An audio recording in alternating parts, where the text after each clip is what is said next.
جی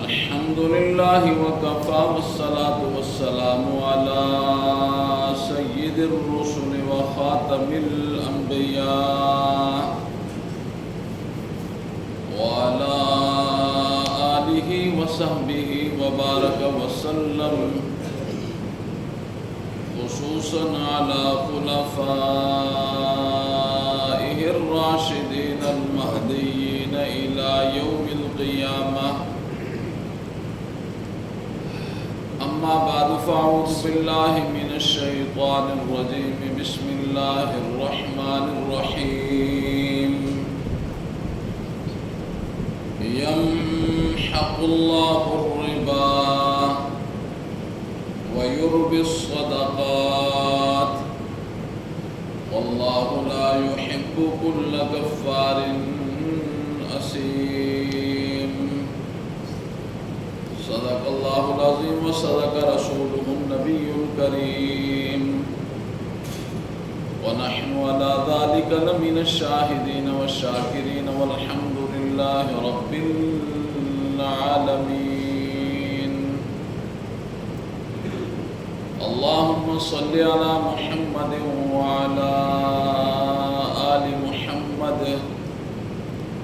كما صليت على إبراهيم وعلى آل إبراهيم إنك حميد مجيد.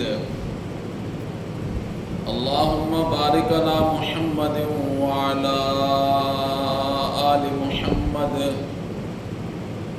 كما باركت على إبراهيم وعلى آل إبراهيم إنك حميد مجيد. رب اشرح لي صدري ويسر لي أمري واحلل عقدة من لساني يفقهوا قولي.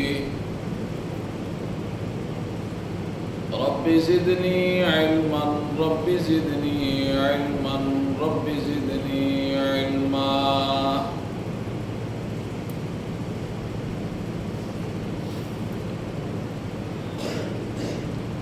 آج رمضان المبارک کا آخری جمعہ ہے جسے جمعۃ الوداع کہا جاتا ہے.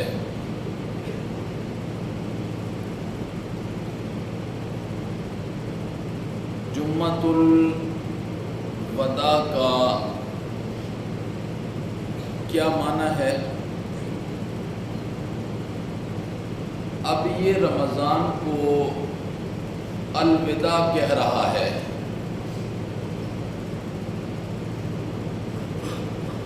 اور جمعۃ الوداع ہمیں درس کیا دیتا ہے، سبق کیا دیتا ہے؟ جمعۃ الوداع درس یہ دیتا ہے کہ اب اپنے دل و دماغ سے غفلت کی چادر ہٹا دو. بہت کم برکات کی گھڑیاں باقی رہ چکی ہیں. نہ جانے پھر دوبارہ اپنی زندگی میں یہ گھڑیاں لوٹ کر آتی ہیں کہ نہیں آتی ہیں. یہ اتنی خوبصورت اور مبارک گھڑیاں ہیں کہ ان گھڑیوں میں ان کے ختم ہونے سے پہلے اپنے اللہ سے جو دعائیں کرنی ہیں، جو التجائیں کرنی ہیں وہ کر لیں، اور جو معافیاں مانگنی ہیں وہ اللہ سے معافی مانگ کر زندگی کو صراط مستقیم پر چلانے کا پختہ ارادہ کر لیں کہ مولا اس سے پہلے جو ہم سے خطائیں ہو گئی ہیں ہم معافی چاہتے ہیں، اور آئندہ کی جو زندگی ہے وہ تیرے اور تیرے نبی کے حکموں کے مطابق ہم گزاریں گے۔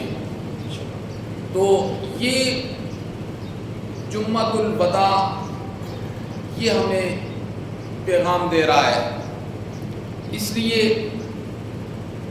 ہمیں ان گھڑیوں کی قدر کرتے ہوئے اپنے اللہ کو منانا ہے، اپنے اللہ کو راضی کرنا ہے، تاکہ اللہ رب العزت ہم سے راضی ہو جائیں۔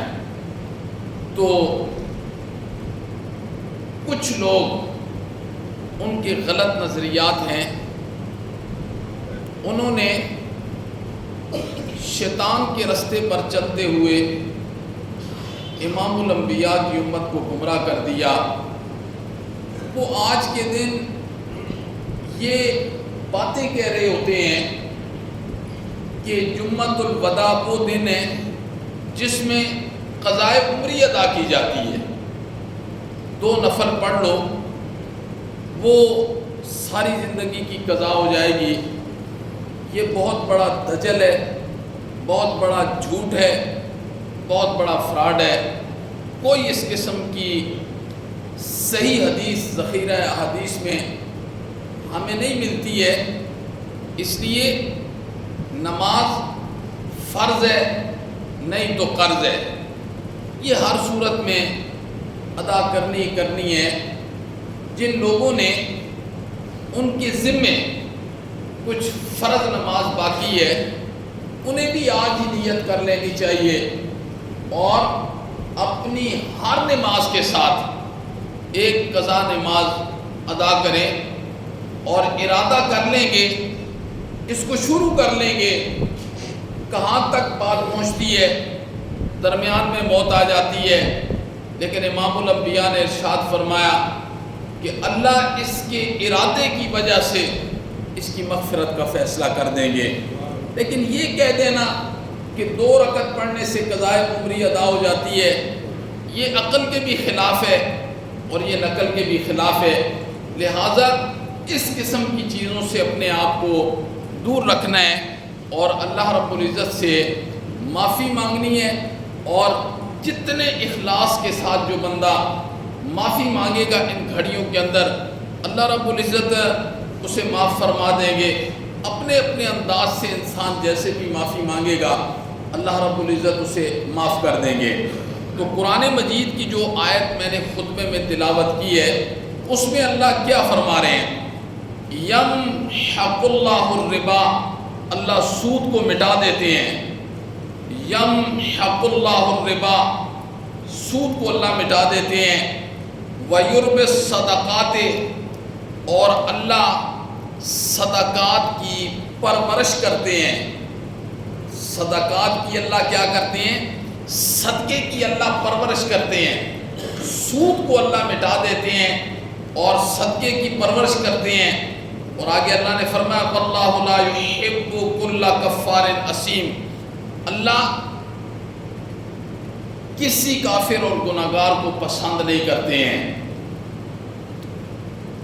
اللہ نے فرمایا کہ میں سود کو مٹا دیتا ہوں اور صدقے کو میں بڑھاتا رہتا ہوں، صدقے کی میں پرورش کرتا ہوں۔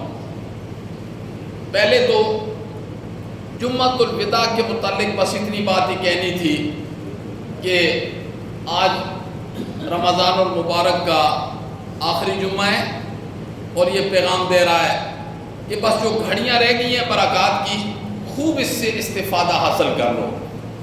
دوسری چیز جو بیان کروں گا وہ صدقے کے متعلق ہے۔ اللہ نے فرمایا کہ سود مٹ جاتا ہے، ختم ہو جاتا ہے، صدقہ مٹتا نہیں ہے۔ صدقے کو میں پروان چڑھاتا رہتا ہوں، بڑھاتا رہتا ہوں۔ اب صدقے کو کیسے پروان چڑھا؟ حدیث کے اندر آتا ہے، رسول اللہ صلی اللہ علیہ وسلم نے فرمایا، جو بندہ اخلاص کے ساتھ اپنے اللہ کو راضی کرنے کی خاطر کہ میرے اللہ مجھ سے راضی ہو جائیں، امام الانبیاء نے ارشاد فرمایا جو بندہ اپنے اللہ کو راضی کرنے کے لیے صدقہ دیتا ہے، اللہ اس کے صدقے کو قبول کرتے ہیں، نمبر 1۔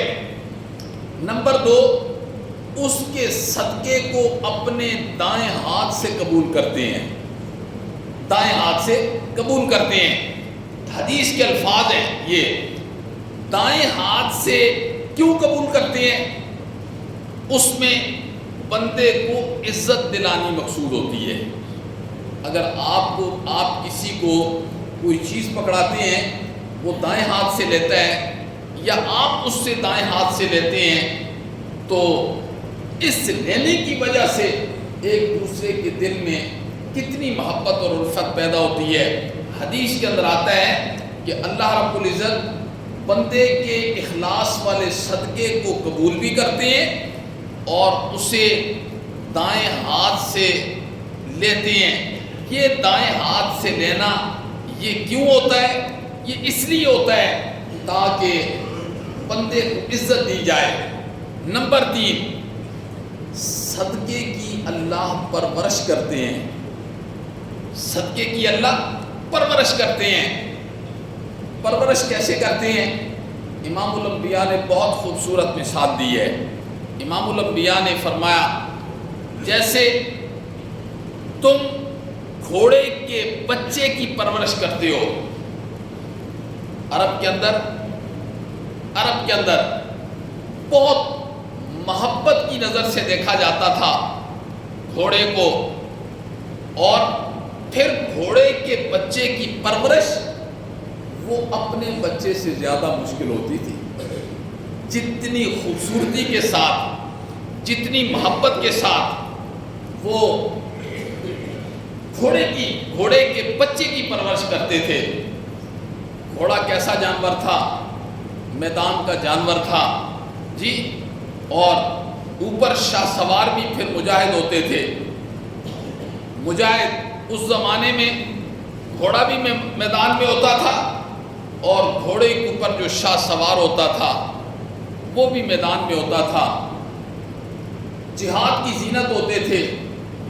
آج گھوڑا بھی ناچنے میں لگا دیا ہے اور شاہ سوار بھی ناچنے میں لگا دیا ہے، دونوں ناچنے میں ہوتے ہیں۔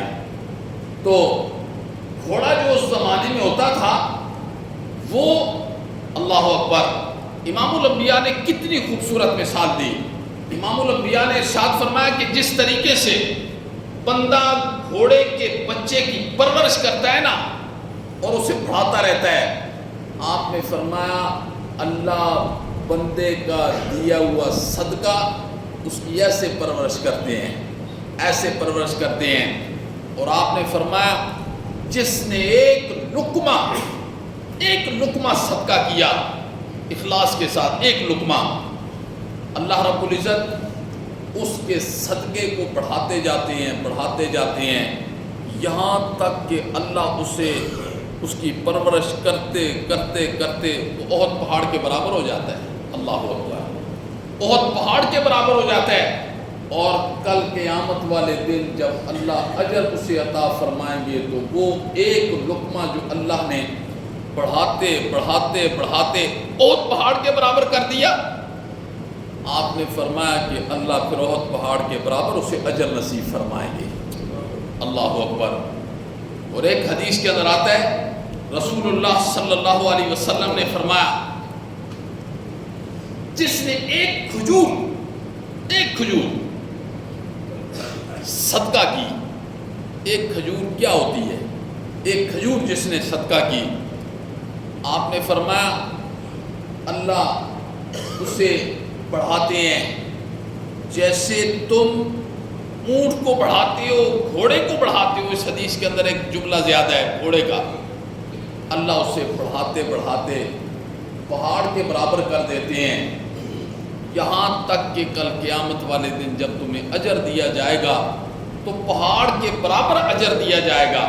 تو انسان کو جب صدقہ کرنا ہے تو وہ اس قدر اہتمام کے ساتھ کرے کہ میں اپنے اللہ کے لیے صدقہ کر رہا ہوں اور میرے اللہ نے میرے اس صدقے کی بڑی قدردانی کرنی ہے، اور پھر میرے اللہ نے اس کی پرورش بہت کرنی ہے اور بڑے خوبصورت انداز سے کرنی ہے، یہاں تک کہ میرے اس ایک لقمے والے صدقے کو اللہ نے بڑھاتے بڑھاتے بہت پہاڑ کے برابر لے جانا ہے۔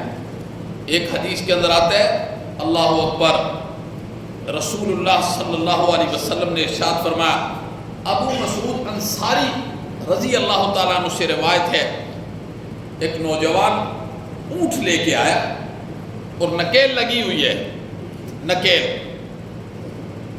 کہنے لگا اللہ کے پیغمبر یہ میں نے اپنے اللہ کے لیے صدقہ کرنی ہے۔ آپ نے فرمایا اللہ قیامت والے دن تجھے ایسی 7 اونٹنیاں نصیب فرمائیں گے۔ تو صدقے کو اللہ کیا کر رہے ہوتے ہیں؟ صدقے کو اللہ بڑھا رہے ہوتے ہیں۔ اللہ اکبر۔ امام الانبیاء نے ارشاد فرمایا صدقہ کر کے اپنے آپ کو جہنم کی آگ سے ہر ایک بندے کو بچانا چاہیے، صدقہ کر کے۔ اور پھر امام الانبیاء نے کیا ارشاد فرمایا؟ آپ نے فرمایا کہ جہنم سے اپنے آپ کو بچاؤ، اگرچہ وہ کھجور کے ایک ٹکڑے کے ساتھ ہی کیوں نہ ہو، کھجور کے ایک ٹکڑے کے ساتھ ہی کیوں نہ ہو۔ آپ نے فرمایا ہر بندہ اپنے آپ کو جہنم کی آگ سے بچائے۔ یعنی کیا مطلب؟ کہنے کا مطلب یہ ہے کہ یعنی اللہ کے راستے میں جب صدقہ کیا کرے تو پھر وہ محبت کے ساتھ کیا کرے، پھر اس امید کے ساتھ کیا کرے کہ اللہ میرے اس صدقے کی قدردانی کریں گے اور اللہ اسے پروان چڑھائیں گے اور اللہ اسے مجھے بہت بڑا کر کے واپس عطا کریں گے۔ تو امام الانبیاء نے کیا ارشاد فرمایا کہ صدقہ کیا کرو، اپنے آپ کو جہنم کی آگ سے بچاؤ۔ اور پھر ایک حدیث کے اندر آتا ہے رسول اللہ صلی اللہ علیہ وسلم نے فرمایا کہ صدقہ مال کو کم نہیں کرتا۔ 3 چیزیں ارشاد فرمائیں۔ آپ نے فرمایا صدقہ مال کو کم نہیں کرتا، جیسے یمحق اللہ الربا کہ سود کو اللہ مٹا دیتا ہے، وَيُرْبِ الصَّدَقَاتِ اللہ صدقوں کو پروان چڑھاتا ہے، صدقوں کی تربیت کرتا ہے۔ تو امام الانبیاء نے کیا ارشاد فرمایا؟ صدقہ کرنے سے مال کم نہیں ہوتا۔ اور اس حدیث میں دوسرا کیا جملہ ہے؟ دوسرا جملہ یہ ہے، اللہ نے فرمایا جو کسی کی غلطی کو معاف کر دیتا ہے، جو کسی کی غلطی کو معاف کر دیتا ہے، اللہ رب العزت اسے دنیا کے اندر ہی عزتوں سے نواز دیں گے۔ دنیا کے اندر ہی یہ معاف کرنا یہ بہت مشکل کام ہے، بہت مشکل کام ہے۔ میں یہ چاہتا ہوں کہ مجھے ساری دنیا معاف کر دے، یہ میں چاہتا ہوں، اور میں یہ نہیں چاہتا کہ میں دوسرے کی چھوٹی سی غلطی بھی معاف کر دوں۔ اپنے لیے یہ چاہتا ہوں کہ ساری دنیا مجھے معاف کر دے، میں کسی کو معاف کرنے کے لیے تیار نہیں ہوں۔ لیکن فضائل سنیں، امام الانبیاء نے ارشاد فرمایا صدقے کی وجہ سے مال کم نہیں ہوتا۔ اور اس حدیث میں دوسرے جملے کیا ارشاد فرمائے؟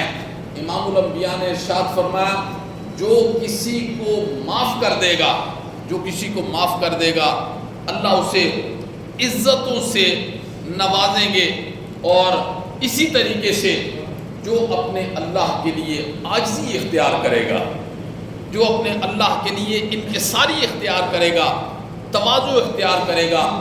آج بس یہ جملے عاجزی، انکساری، تواضع یہ زبان پر ہی رہ گئے ہیں یا یہ کتابوں میں نظر آتے ہیں، باقی ہمارے جسم کے اندر، ہمارے جسم کی باڈی کے اندر یہ کوئی چکر نہیں ہے۔ عاجزی کیا چیز ہوتی ہے، انکساری کیا چیز ہوتی ہے، تواضع کیا چیز ہوتی ہے، یہ چیزیں آج معاشرے سے بالکل ڈیلیٹ ہو چکی ہیں، دماغوں سے ڈیلیٹ ہو چکی ہیں، ختم ہو گیا ہے یہ کیا چیز ہوتی ہے۔ لیکن یہ کتنی وزنی چیز ہے، کتنی وزنی چیز ہے۔ اللہ اکبر، اللہ اکبر۔ یہ ہم صحابہ کی زندگیوں کے اندر جب مطالعہ کرتے ہیں تو صحابہ کی زندگیوں میں یہ چیزیں ہم دیکھتے ہیں کہ عاجزی کیا ہوتی ہے، انکساری کیا ہوتی ہے، للہیت کیا ہوتی ہے۔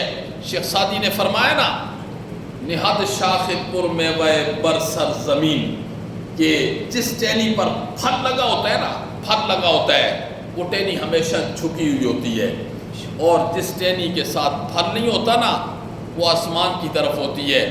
کیا مطلب؟ کہ جس انسان کو اللہ کا تعارف ہو جاتا ہے، امام الانبیاء کی اتباع ہو جاتی ہے، قرآن کے اصول اور ضوابط کا اسے پتہ چل جاتا ہے، عاجزی آ جاتی ہے۔ اور جب یہ چیزیں نہیں ہوتی تو گردن میں سریا ہوتا ہے، گردن میں سریا ہوتا ہے، تکبر ہوتا ہے۔ اللہ کہتے ہیں تکبر نہ کیا کریں، ہمیں بہت ناپسند ہیں وہ لوگ۔ پھر اللہ نے فرعون کا واقعہ ذکر کیا قرآن میں، بڑے بڑے متکبرین کا واقعہ ذکر کیا، ہم نے انہیں تکبر کی وجہ سے کیسے ہلاک کر کے رکھا۔ تو عاجزی، تواضع۔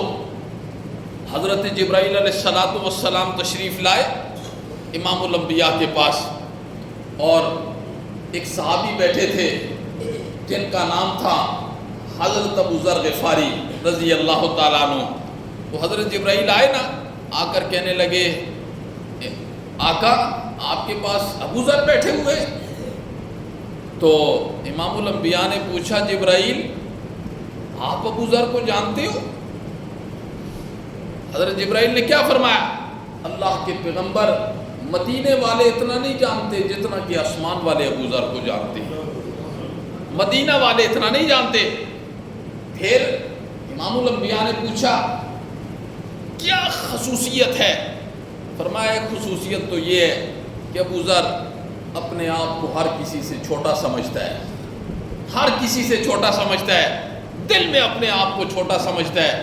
اور ہم کیا سمجھتے ہیں اپنے آپ کو دوسرے کے مقابلے میں؟ اور دوسری خصوصیت ابو ذر کی یہ ہے کہ ابو ذر سورہ اخلاص کی تلاوت کثرت سے کرتا ہے۔ قل هو اللہ احد اللہ الصمد لم یلد ولم یولد ولم یکن لہ کفوا احد۔ اللہ اکبر۔ خیر، امام الانبیاء نے ارشاد فرمایا کہ صدقہ مصیبت اس سے آگے نہیں بڑھ سکتی ہے، مصیبت اس سے آگے نہیں بڑھ سکتی ہے۔ آپ صدقہ کریں گے، اگر آپ کے مقدر میں کوئی مصیبت ہے تو اللہ رب العزت صدقے کی وجہ سے اس مصیبت کو بھی ٹال دیں گے، چونکہ صدقے کی وجہ سے اللہ رب العزت کا غصہ تھم جاتا ہے۔ تو دو چیزیں ہو گئیں، ایک میں نے جمعۃ الوداع کے متعلق بتایا، دوسرا صدقہ عامہ کے متعلق بتلایا کہ عام صدقہ۔ اب تیسری چیز ہے صدقۃ الفطر، صدقۃ الفطر۔ اللہ اکبر۔ صدقۃ الفطر، اس کا ادا کرنا فرض ہے، فرض ہے، لازمی ہے، ضروری ہے۔ صدقۃ الفطر کا ادا کرنا ضروری ہے۔ کیوں ضروری ہے؟ امام الانبیاء نے ارشاد فرمایا کہ صدقۃ الفطر کے ادا کرنے کی وجہ سے یہ پورے رمضان میں روزے کی حالت میں جو انسان سے کمی کوتاہی رہ جاتی ہے، کبھی بےہودہ بات کر لیتا ہے، کبھی کوئی گناہ ہو جاتا ہے، تو امام الانبیاء نے فرمایا کہ اللہ صدقۃ الفطر کی وجہ سے اس کے روزوں کو بالکل صاف کر دیتے ہیں، بالکل صاف کر دیتے ہیں صدقہ فطر کی وجہ سے۔ ایک چیز ذہن کے اندر یہ رکھنی ہے کہ صدقہ فطر ضروری ہے، لازمی ہے، یہ فرض کے درجے کے اندر ہے۔ اس کی ادا کرنے کی وجہ سے اللہ رب العزت اس روزہ دار کے روزوں کو بالکل پاک اور صاف کر دیتے ہیں۔ اور ایک وجہ یہ ہے کہ امام الانبیاء نے ارشاد فرمایا کہ جب تک روزہ دار صدقہ فطر ادا نہیں کرتا، روزے اس کے زمین اور آسمان کے درمیان معلق ہو جاتے ہیں، لٹک جاتے ہیں۔ جس وقت وہ صدقہ ادا کرتا ہے نا، اللہ اس کے روزوں کو درجہ قبولیت عطا کر دیتے ہیں۔ اس لیے صدقہ فطر اور صدقہ فطر کی ادائیگی بھی کوشش کرنی ہے کہ وہ عید سے پہلے آپ نے کر دینی ہے۔ اور صدقہ فطر کے بھی وہی اصول اور ضوابط ہیں جو زکوٰۃ کے اصول اور ضوابط ہیں، یعنی جس کو آپ نے زکوٰۃ دینی ہے اسی کو بھی صدقہ دینا ہے، تو یہ عید سے پہلے ادا کر دینی ہے۔ اللہ اکبر۔ اور ایک حدیث کے اندر، یہ بہت ساری حدیثیں ہیں صدقۃ الفطر کے متعلق، ساری حدیثوں کو اگر اکٹھا کیا جائے نا تو لب لباب خلاصہ اور نچوڑ صدقۃ الفطر کا کیا ہے، لب لباب خلاصہ۔ امام الانبیاء نے ارشاد فرمایا کہ صدقۃ الفطر ادا کرنے سے 3 فائدے حاصل ہوں گے۔ کتنے فائدے؟ 3 فائدے حاصل ہوں گے۔ اللہ اکبر۔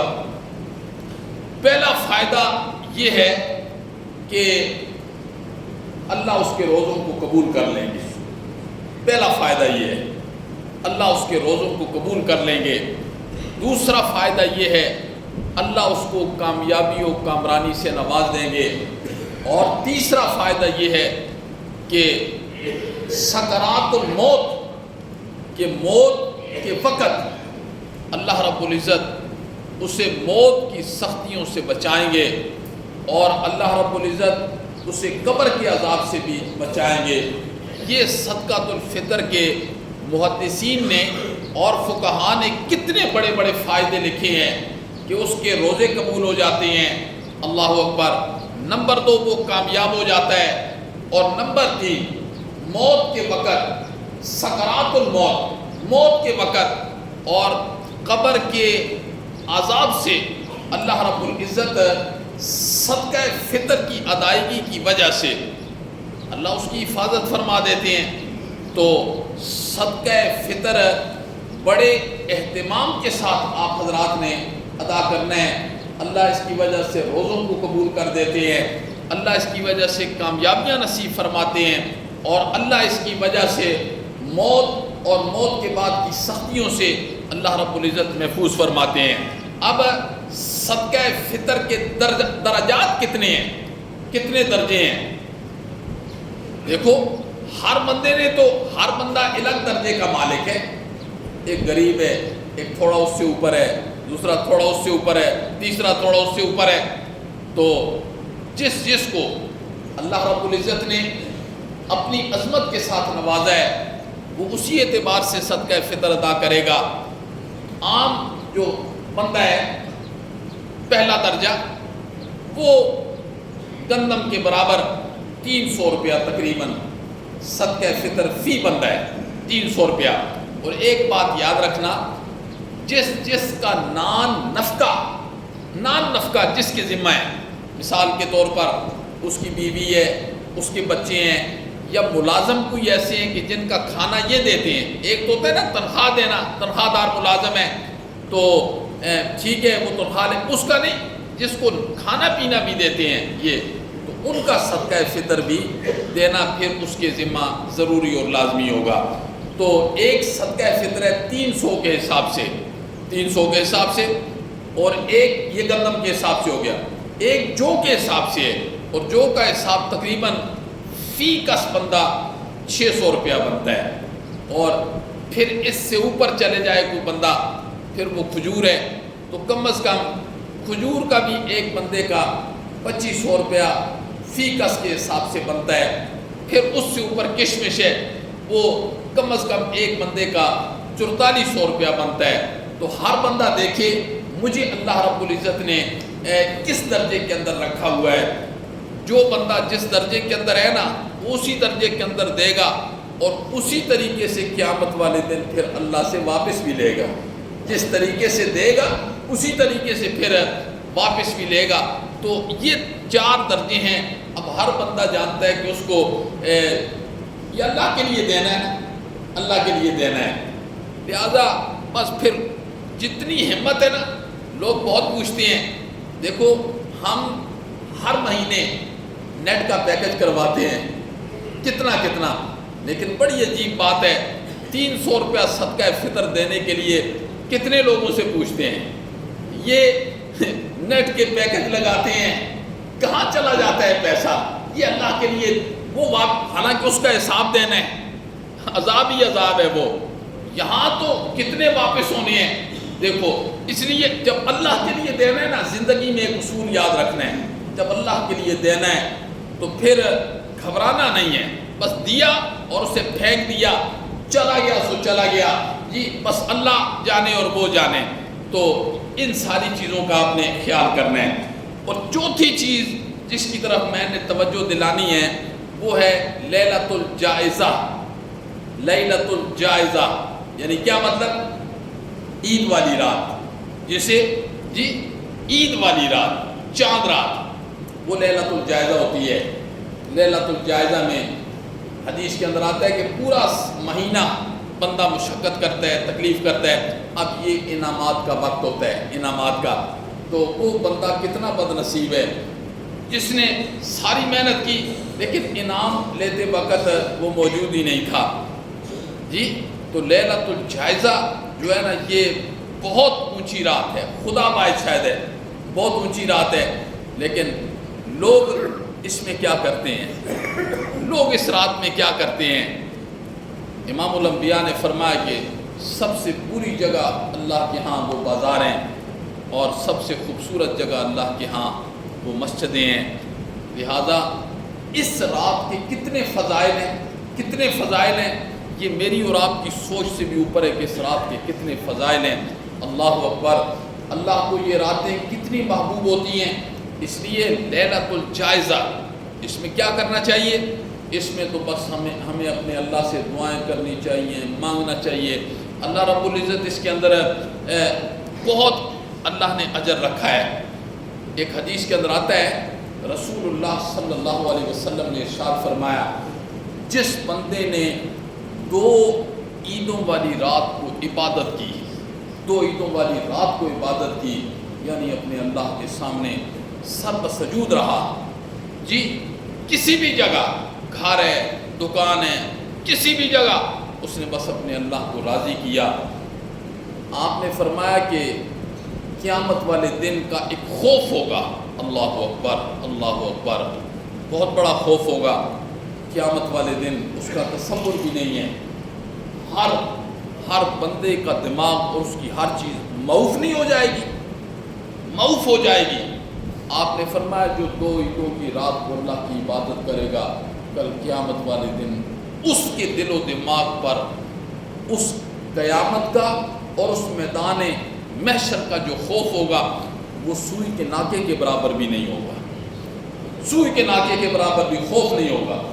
اور باقی وہ قیامت والے دن وہ میدان محشر کا کتنا خوف ہوگا کہ ہر بندے کی ہر چیز دماغ معوف ہو جائے گا کہ میں کہاں کھڑا ہوں اور کیا ہے، اللہ اکبر، اور بڑی سخت ہیبت ناک دن ہوگا۔ امام الانبیاء نے ارشاد فرمایا کہ جو عیدین کی راتوں میں اللہ کی عبادت کرے گا، قیامت والے دن کا خوف اللہ اس سے دور کر دیں گے، اسے قیامت والے دن کا خوف نہیں ہوگا۔ اس لیے ہمیں ان راتوں کا خیال رکھنا چاہیے۔ اور معاذ بن جبل نے، امام الانبیاء نے کیا ارشاد فرمایا؟ حضرت معاذ ابن جبل کی روایت ہے، اللہ اکبر، جس بندے نے 5 راتوں میں عبادت کا اہتمام کر لیا، 5 راتوں میں عبادت کا اہتمام کر لیا، حضرت معاذ ابن جبل کہتے ہیں کہ اللہ اس پر جنت کو واجب کر دیتے ہیں امام الانبیاء۔ 5 راتیں کون کون سی ہیں؟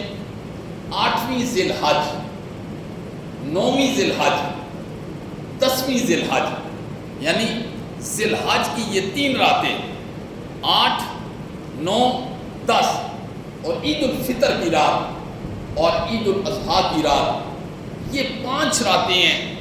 حضرت معاذ ابن جبل کہتے ہیں امام الانبیاء نے ارشاد فرمایا جس نے ان 5 راتوں میں اللہ کی عبادت کر لی، اللہ اس کے اوپر جنت کو واجب کر دیتے ہیں، اللہ اس کے اوپر جنت کو واجب کر دیتے ہیں۔ یہ کوئی مشکل عمل ہے؟ عبادت کا کیا مطلب ہوتا ہے؟ عبادت کا مطلب ہوتا ہے عشاء کی نماز جماعت کے ساتھ پڑھ لیں، فجر کی نماز جماعت کے ساتھ پڑھ لیں، اللہ ساری رات کی عبادت کا اجر دے دیں گے۔ درمیان میں کوئی بندہ اٹھ کے 2 نفل پڑھ لے، کوئی اللہ سے مانگ لے، کوئی تھوڑا سا ذکر کر لے، بس یہی عبادت ہوتی ہے۔ عبادت کا یہ مطلب نہیں ہوتا کہ بس ساری رات بیٹھے رہو، جاگتے رہو، نہیں، عبادت کا مطلب ہے عشاء کی نماز باجماعت پڑھے، فجر کی نماز باجماعت پڑھے، یہ اصل عبادت ہے۔ درمیان میں کیا کرے؟ کوئی 2 نفل، کوئی اللہ سے رو کے مانگ لینا، کوئی درود پاک کی تسبیح پڑھ لینا، استغفار کر لینا، تو اللہ رب العزت ان راتوں کے اندر اللہ اکبر جنت کو واجب کر دیتے ہیں۔ اور حضرت عبداللہ ابن عمر فرماتے ہیں کہ 5 راتیں ایسی ہیں جن میں دعائیں رد نہیں ہوتی ہیں۔ ایک تو 5 راتیں نے جن میں بندہ عبادت کرتا ہے تو اللہ رب العزت جنت کو واجب کر دیتے ہیں۔ حضرت عبداللہ ابن عمر نے فرمایا کہ 5 راتیں ایسی ہیں جن کے اندر اللہ رب العزت دعاؤں کو رد نہیں کرتا۔ ایک شب جمعہ ہے، یعنی ہر جمعے کی رات، اللہ اکبر، ہر جمعے کی رات اللہ شب جمعہ میں دعا کو رد نہیں کرتا۔ دوسری ہے رجب کی پہلی رات، رجب کا مہینہ جب آتا ہے اس کی پہلی رات اللہ رب العزت اس میں بھی دعا رد نہیں کرتے۔ اسی طرح 15 شعبان کی رات اللہ اس میں بھی دعاؤں کو رد نہیں کرتے۔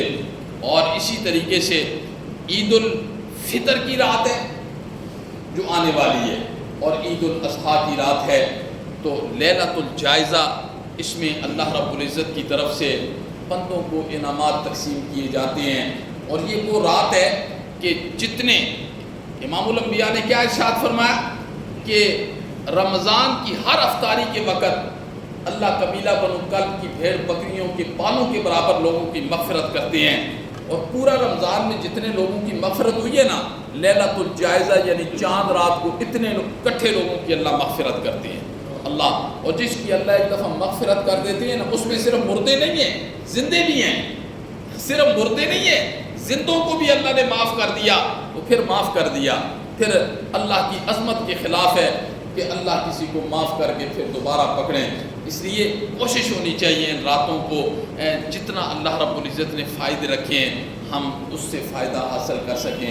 اللہ رب العزت ہماری باتوں کو قبول فرمائے، اور جو کہا سنا اللہ اس پر عمل کرنے کی توفیق نصیب فرمائے۔ وما علینا الا البلاغ۔ اور عید کی نماز کا وقت انشاءاللہ 6:30 بجے ہوگا، ہاں ہماری مسجد